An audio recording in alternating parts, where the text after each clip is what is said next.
मौर्य साम्राज्य के पतन के बाद और गुप्त साम्राज्य की स्थापना के पूर्व, कह सकते हैं मौर्य साम्राज्य के पतन के दौरान, इसके पतन के बाद, परंतु गुप्त साम्राज्य की स्थापना के पूर्व जो विदेशी आक्रमण हुए, इन विदेशी आक्रमणकारियों ने उत्तर और उत्तर पश्चिम के या मध्य भारत तक अनेक भागों पर कब्जा कर लिया और अपने शासन की स्थापना की। तत्कालीन भारतीय राज्यों से इनका संघर्ष भी चलता रहा, लेकिन एक अच्छा पॉइंट तो यह रहा कि व्यापार वाणिज्य विकसित होता रहा, और दूसरा सबसे अच्छा यह रहा कि उन्होंने भारत को उपनिवेश नहीं बनाया। ये भारत में आए तो भारतीयता को ग्रहण कर लिए और ये स्वयं भारतीय बन गए।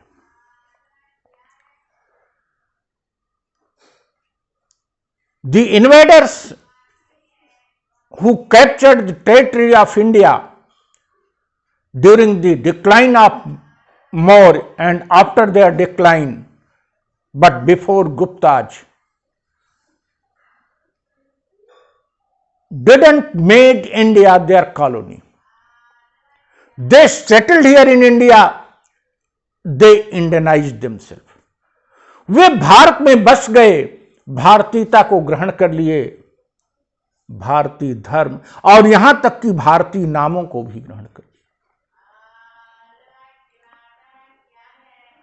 मे they be Indo Greeks or Parthians or Shaka or Kushana, इनमें से कुछ तो बहुत ही प्रभावशाली हुए। अधिकांश ने बौद्ध धर्म स्वीकार किया तो कुछ ने हिंदू धर्म भी स्वीकार किया। इतिहासकार टाड का यह मत है कि राजस्थान के जो राजपूत शासक बाद में हुए, उनमें से अधिकांश ओरिजिनली शक, इंडो ग्रीक्स या कुषाण है, क्योंकि उन्होंने भारतीयता को गहरे रूप में ग्रहण कर लिया एंड दे बिकम इंडियन। इन शासकों में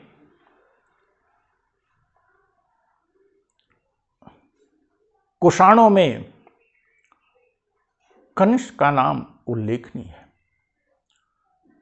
जो कला संस्कृत के संरक्षक के रूप में प्रतिष्ठित हुआ, जो बौद्ध धर्म स्वीकार किया। इसके अतिरिक्त रुद्रदमन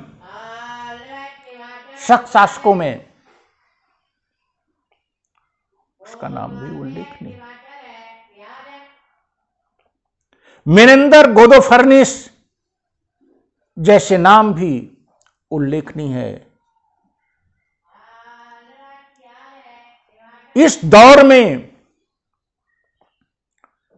इन विदेशी आक्रांताओं ने भारतीय भूक्षेत्र पर शासन किया, लेकिन भारतीय बन के शासन किया, भारतीय धर्मों को स्वीकार करके शासन किया और भारतीय संस्कृति और भारतीय सभ्यता को अंगीकार करके शासन किया।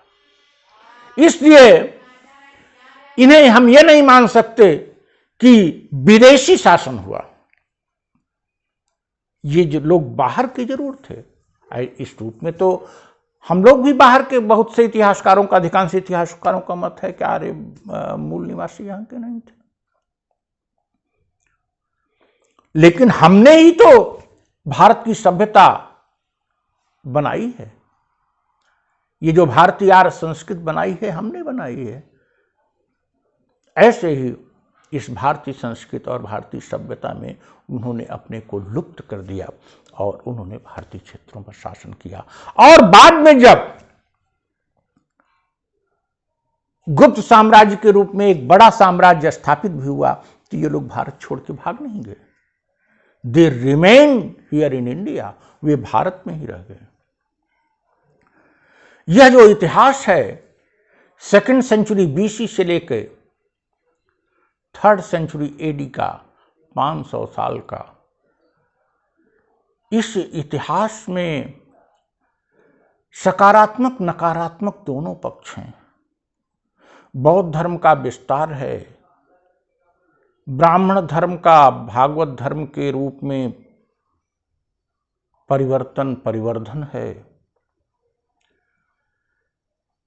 उत्तर पश्चिम के साथ सघन व्यापारिक संपर्क है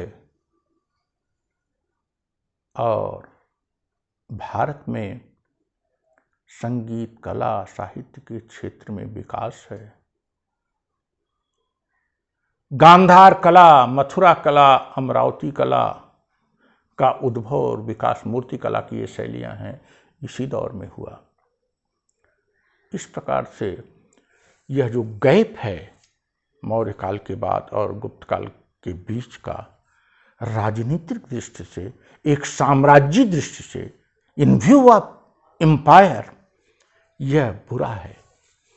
लेकिन इन view of so many respects, बहुत से मामलों में यह अच्छा है। और इस दौरान तमाम आदान प्रदान हुए।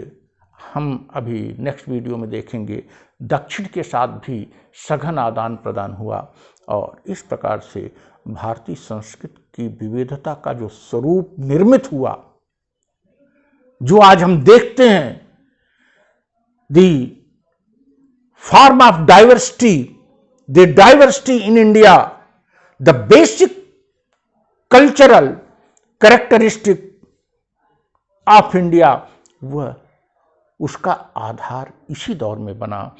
अनेक धर्म, अनेक क्षेत्र के लोगों के बीच इंटरैक्शन और अब साहित्यिक सृजन की एक परंपरा जो है, धर्म साहित्य के साथ धर्मेतर साहित्य की, या विदेशी जो आए उन्होंने जो अपने दस्तावेज लिखे, और फिर जो गुप्त काल और गुप्त काल के बाद साहित्य के क्षेत्र में तो क्रांति ही आ गई और धर्मेतर साहित्य की रचना और विशेष करके संस्कृत भाषा में साहित्य की रचना बड़े पैमाने पर हुई।